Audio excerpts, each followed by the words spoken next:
ಸ್ವಾಗತ ಸುಸ್ವಾಗತ. ನಿಮ್ಮೆಲ್ಲರಿಗೂ ವೀಕೆಂಡ್ ವಿತ್ ರಮೇಶ್ಗೆ ಸ್ವಾಗತ. ನಾನು ನಿಮ್ಮ ಪ್ರೀತಿಯ ರಮೇಶ್ ಮಾಡುವ ನಮಸ್ಕಾರಗಳು.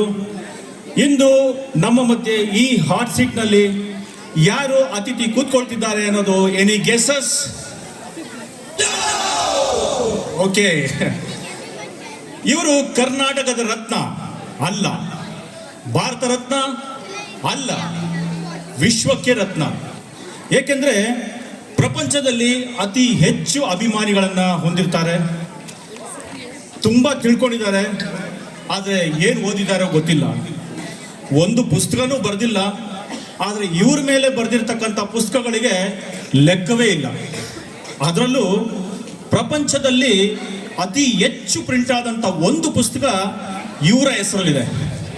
ಇವ್ರು ಯಾರು ಏನು ನಿಮಗೆ ಕುತೂಹಲ ಇದೆಯಲ್ಲ, ಅದೇ ಕುತೂಹಲ ನನಗೂ ಇದೆ. ಲೆಟ್ಸ್ ಆಲ್ ವೆಲ್ಕಮ್ ಈ ಕಾರ್ಯಕ್ರಮಕ್ಕೆ ಯೇಸು ಕ್ರಿಸ್ತ.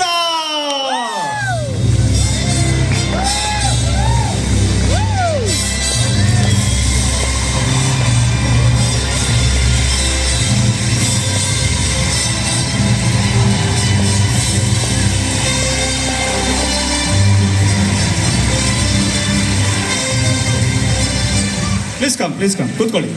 Welcome to the programme. ಆರಾಮ್ ಕೂತಿದ್ದೀರಾ?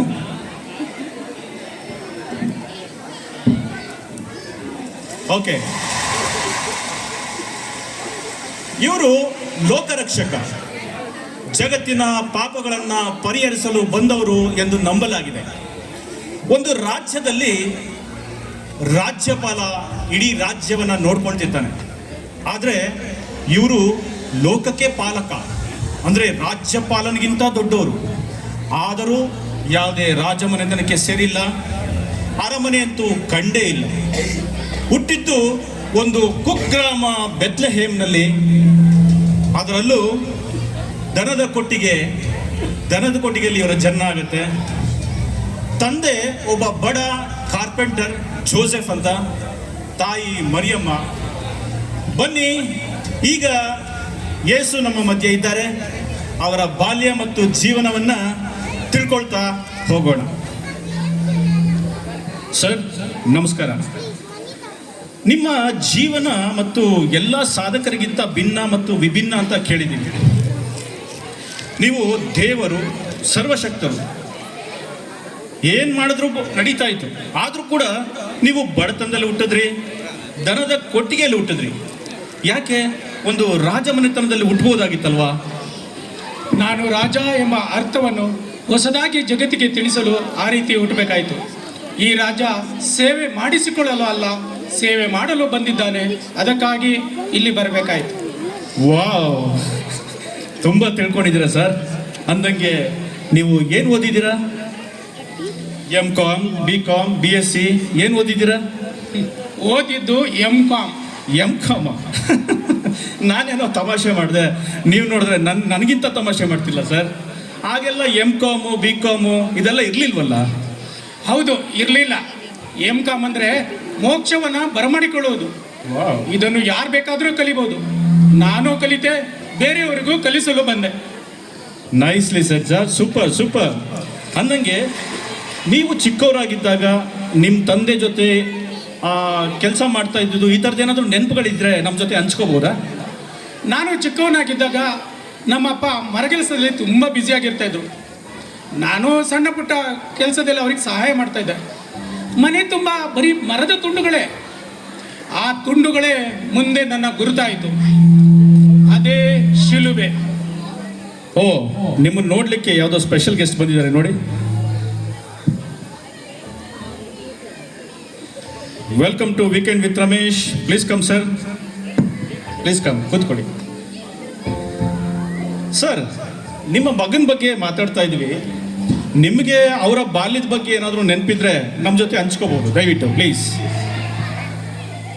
ಇವನ ಬಗ್ಗೆ ಹೇಳೋದಾದ್ರೆ, ನಾವು ಬಹಳ ಕಷ್ಟಪಟ್ವಿ. ಇವನಿಗೋಸ್ಕರ ಬಹಳ ಅಂದರೆ ಬಹಳ ಕಷ್ಟಪಟ್ವಿ. ಇವನು ತುಂಬ ತುಂಟ, ಆದರೂ ತುಂಬ ಚುರುಕ. ಇವನು ಹುಟ್ಟುವಾಗ ನಮ್ಮ ಹತ್ರ ಒಂದು ಮನೆ ಸಹ ಇರಲಿಲ್ಲ. ನಾನು ಮತ್ತು ಇವರ ಅಮ್ಮ ಇವರನ್ನು ಒಂದು ಕೊಟ್ಟಿಗೆಯಲ್ಲಿ ಇವರಮ್ಮ ಹೆರಬೇಕಾಯಿತು. ಹಾಗೆ 2ನೇ ವರ್ಷದಲ್ಲಿರುವಾಗ ರಾಜರ ಆಜ್ಞೆ ಆಯಿತು ಇವನನ್ನು ಕೊಲ್ಲಬೇಕು ಅಂತ. ಇನ್ನೊಮ್ಮೆ ನಾನು ಇವರನ್ನು ಇವರ ಅಮ್ಮನನ್ನು ಕರ್ಕೊಂಡು ಪಲಾಯನ ಮಾಡಬೇಕಾಯಿತು. ಹಾಗೆ 12ನೇ ವರ್ಷದಲ್ಲಿರುವಾಗ ಒಮ್ಮೆ ದೇವಾಲಯ ಕರ್ಕೊಂಡು ಹೋದ್ವಿ. ಅಲ್ಲಿ ನಮ್ಮಿಂದ ತಪ್ಪಿಸ್ಕೊಂಡು ಬಿಟ್ಟ. ನಾನು ಮತ್ತು ಇವರ ಅಮ್ಮ 3 ದಿನ ಇವರನ್ನು ಹುಡುಕಾಡಿದ್ವಿ.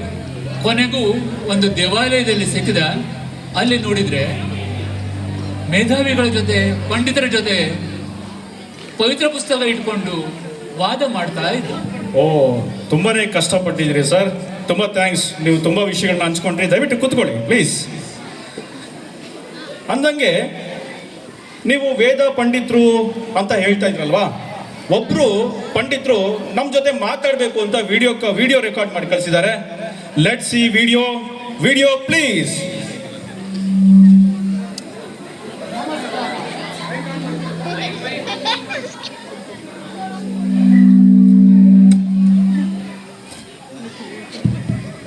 ನಮಸ್ಕಾರ. ಯೇಸು ಇಷ್ಟು ದೊಡ್ಡ ಗಣ್ಯ ವ್ಯಕ್ತಿ ಆಗುತ್ತಾರೆ ಅಂತ ಹೇಳಿ ನಾನು ಅವತ್ತು ತಿಳಿದಿರಲಿಲ್ಲ. ದೇವಾಲಯದಲ್ಲಿ ಕೂತು ಎಂಥ ಪ್ರಶ್ನೆಗಳು ಕೂಡ ತುಂಬ ಚುರುಕಾಗಿ ಉತ್ತರಿಸ್ತಿದ್ದ. ಇವನಿಗೆ ಒಂದು ಸಲ ನಾನು ಒಂದು ಗೊಂದಲಮಯ ಪ್ರಶ್ನೆಯನ್ನು ಕೇಳಿದೆ.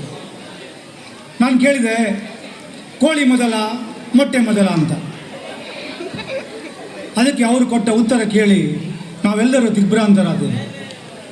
ಅವ ಹೇಳ್ದ, ಯಾರು ಮೊದಲಿಗನಾಗ ಬಯಸ್ತಾನೋ ಅವನು ಕಡೆಯವನಾಗುತ್ತಾನೆ, ಯಾರು ಕಡೆಯವನಾಗ ಬಯಸ್ತಾನೋ ಅವನು ಮೊದಲಿಗನಾಗುತ್ತಾನೆ. ಎಂಥ ಶ್ರೇಷ್ಠ ಉತ್ತರ. ಹಲೋ, ಏನ್ ಸರ್ ಇದು? ಕೋಳಿ ಮೊಟ್ಟೆ ಏನನ್ನ ಹೇಳ್ತಾ ಇದ್ದಾರೆ? ಕೋಳಿಗೂ ಮತ್ತು ಮೊಟ್ಟೆಗೂ ಇಲ್ಲದ ಕಾಂಪಿಟೇಷನ್ ನಮಗೆ ಯಾಕೆ? ನೋಡಿ, ಸೋಷಿಯಲ್ ಮೀಡಿಯಾದಲ್ಲಿ ನಾವಿರ್ತಕ್ಕಂಥ ನಾವು ಬೇರೆಯವ್ರ ಬಗ್ಗೆ ಕಮೆಂಟ್ ಹಾಕ್ಕೊಂಡು ಟೈಮ್ ವೇಸ್ಟ್ ಮಾಡ್ತಾ ಇದ್ದೀವಿ. ಅದ್ರ ಬದಲು ಸಂಬಂಧಪಟ್ಟ ವಿಚಾರದಲ್ಲಿ ನಾವು ಕಾನ್ಸಂಟ್ರೇಟ್ ಮಾಡಿದರೆ ನಮ್ಮ ಜೀವನದಲ್ಲಿ ನಾವೇ ಮೊದಲಿಗರಾಗ್ಬೋದು. Wow, well set sir, well set. Thank you so much. ಅಂದಂಗೆ ನಮ್ಮ ಜೊತೆ ಇನ್ನೊಬ್ರು ಮುಖ್ಯ ಅತಿಥಿ ಬರಬೇಕಾಗಿತ್ತು ಈ ಕಾರ್ಯಕ್ರಮಕ್ಕೆ. ಅವರು ಬೆತ್ಲೆಹೇಮಲ್ಲಿ ಇರೋದ್ರಿಂದ ಇವತ್ತು ಬರೋಕ್ಕಾಗಲಿಲ್ಲ. ಬಟ್ ಅವರು ವಿಡಿಯೋ ಕಾಲಲ್ಲಿ ಮಾತಾಡ್ತೀನಿ ಅಂತ ಹೇಳಿದ್ದಾರೆ. Let's connect to video call please. Hello hello hello. ಹಾ, ನಮಸ್ಕಾರ ಸರ್, ನಮಸ್ಕಾರ. ಅಲ್ ಹಬೀಬಿ ಹಬೀಬಿ ಕೆಫಲ್ ಅಲ್ಹಮ್ದುಲಿಲ್ಲಾ ಹಲ್ ಹಲ್ ಹದಿಲ್ಲಾದ. Thank you sir, thank you. ಚೆನ್ನಾಗಿದ್ದೀನಿ, ಆರಾಮ್. ಸರ್, ಇಲ್ಲಿರೋರೆಲ್ಲ ನಮ್ಮ ಕನ್ನಡದವರು. ದಯವಿಟ್ಟು ಕನ್ನಡದಲ್ಲಿ ನಿಮ್ಮ ಒಪಿನಿಯನ್ ಹೇಳ್ತೀರಾ? ನಮಸ್ಕಾರ. ನನ್ನ ಹೆಸರು ಬ್ಯಾನ್ ನೇಸ್ತಾರ ಅಂತ. ಅವತ್ತು ಮಧ್ಯರಾತ್ರಿಯಲ್ಲಿ ಯಾರ ಬಂದು ನಮ್ಮ ಬಾಗಿಲು ತಟ್ಟಿದ್ರು. ಹೆರಿಗೆ ನೋವು ಜಾಸ್ತಿ ಆಗಿದೆ, ಜಾಗ ಇದೆಯಾ ಅಂತ ಕೇಳಿದರು. ಅವತ್ತು ನಮ್ಮ ಮನೆಯಲ್ಲಿ ಹಬ್ಬ, ಮನೆಯಲ್ಲಿ ಎಲ್ಲ ಫುಲ್ ನೆಂಟರಿದ್ದಾರೆ. ಜಾಗ ಇಲ್ಲ ಅಂದೆ. ಬೇಕಾದರೆ ಕೊಟ್ಟಿಗೆಯಲ್ಲಿ ಸ್ವಲ್ಪ ಜಾಗ ಇದೆ ಅಂತ ಹೇಳಿದೆ. ಆವತ್ತು ನಾನು ಅವರನ್ನು ಯಾರೋ ಸಾಮಾನ್ಯರು ಅಂದ್ಕೊಂಡಿದ್ದೆ. ಆದರೆ ಇವತ್ತು ಅವರು ಅಸಾಮಾನ್ಯರು, ಲೋಕ ರಕ್ಷಕರು. ಇವರು ಹುಟ್ಟಿದ ಕೊಟ್ಟಿಗೆ ನಮ್ಮ ದೇವಸ್ಥಾನ ಆಯಿತು. ಇವರು ಹುಟ್ಟಿದ ಹುಟ್ಟಿದ ದಿನವನ್ನು ಕ್ರಿಸ್ಮಸ್ ಅಂತೇಳಿ ನಾವು ಜಗತ್ತಿನೆಲ್ಲೆಡೆ ವಿಜೃಂಭಣೆಯಿಂದ ಆಚರಿಸುತ್ತಿದ್ದೇವೆ.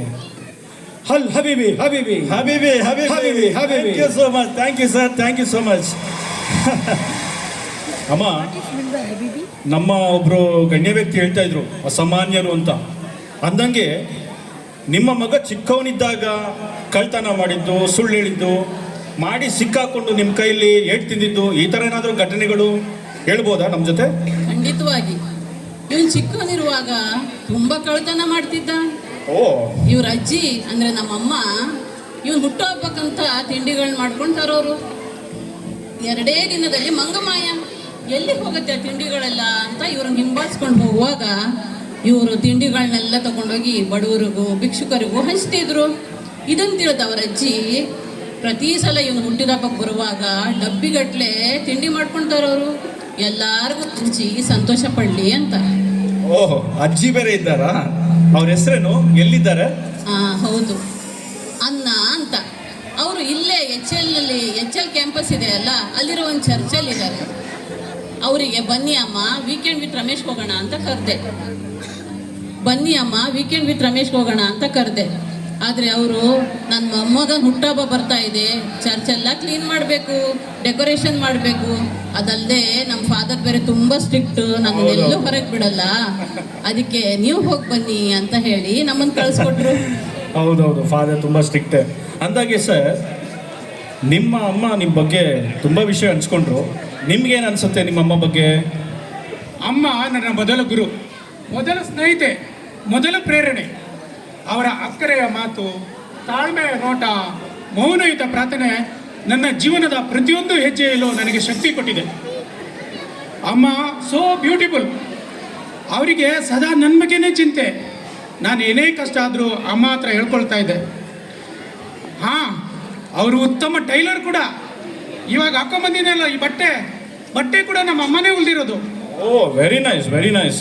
ಅಂದಂಗೆ ನೀವು ಬಟ್ಟೆ ಅಂದಾಗ ನನಗೆ ನೆನಪಾಯಿತು, ನೀವು ಹುಟ್ಟುವಾಗ ಉಟ್ಕೊಳ್ಳೋಕ್ಕೆ ಬಟ್ಟೆನೇ ಇರಲಿಲ್ವಂತೆ.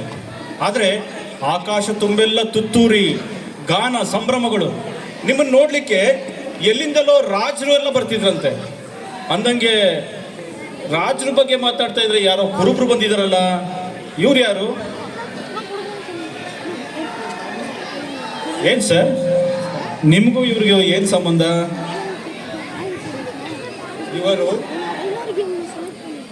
ಇವರು ಕುರಿಗಾಯಿಯಾಗಿ ಬಂದವರು, ಈಗ ಜಗತ್ತಿಗೆ ಕುರಿಗಾಯಿಯಾಗಿ ನೇಮಕರಾಗಿದ್ದಾರೆ. ಇಂಥ ಮಹಾನ್ ವ್ಯಕ್ತಿಗಳು ಹುಟ್ಟಿದಾಗ ಮೊದಲು ನೋಡುವ ಅವಕಾಶ ಸಿಕ್ಕಿದ್ದು ನಮ್ಮ ಭಾಗ್ಯ. ಆಧ್ಯಾತ್ಮಿಕವಾಗಿ ಕುರಿ ಕಾಯುವವನೇ ನಿಜವಾದ ರಾಜ. Sir please be seated. ಕೂತ್ಕೊಳ್ಳಿ ಸರ್, ಕೂತ್ಕೊಳ್ಳಿ. ಎಂಥ ಮಾತು, ಎಂಥ ಮಾತು. ಅಂದಂಗೆ ಇವ್ರು ಯಾರು ಸರ್? ರಾಜರು ಯಾರೋ ಬರ್ತಾ ಇದ್ದಾರೆ ನಿಮ್ಮನ್ನು ನೋಡಲಿಕ್ಕೆ? ಇವರು ರಾಜರಲ್ಲ, ಪಂಡಿತರು, ಜಗತ್ತಿನ ದಿಕ್ಸೂಚಿಯನ್ನು ತಿಳಿಸುವವರು. ನನ್ನ ಮುಂದಿನ ಜೀವನದ ಚಿನ್ನ, ಧೂಪ, ಪರಿಮಳ ತೈಲವನ್ನು ತಂದವರು. ಓ, ಈ ಉಡುಗೊರೆಯ ಅರ್ಥದಂತೆ ಈ ಕ್ರಿಸ್ಮಸ್ನಲ್ಲಿ ನಾವು ನಮ್ಮ ಜೀವನದ ಕಷ್ಟವನ್ನು ಚಿನ್ನದಂತೆ ಗಟ್ಟಿತನದಿಂದ ಎದುರಿಸಲು, ಪರಸೇವೆಯನ್ನು ಮಾಡಬೇಕಾದಂತೆ ಧೂಪವನ್ನು ಸಮರ್ಪಿಸಲು ಮತ್ತು ಪರಿಮಳ ತೈಲದಂತೆ ಒಳಿತನ್ನು ಪ್ರಸರಿಸಲು ನಾವು ಈ ಒಂದು ಹಬ್ಬವನ್ನು ಆಚರಿಸೋಣ. ಈ ಒಂದು ಸಂದೇಶದ ಮುಖಾಂತರ ಈ ಒಂದು ಎಪಿಸೋಡ್ನ ಮುಗಿಸೋಣ. ಎಲ್ಲರಿಗೂ ಧನ್ಯವಾದಗಳು. Happy Christmas. ದಯವಿಟ್ಟು ಎಲ್ಲರೂ ಬನ್ನಿ, ಒಂದು ವಾಲ್ ಆಫ್ ದ ಫ್ರೇಮ್ಗೆ ನಿಂತ್ಕೊಳ್ಳೋಣ. Please come, please come.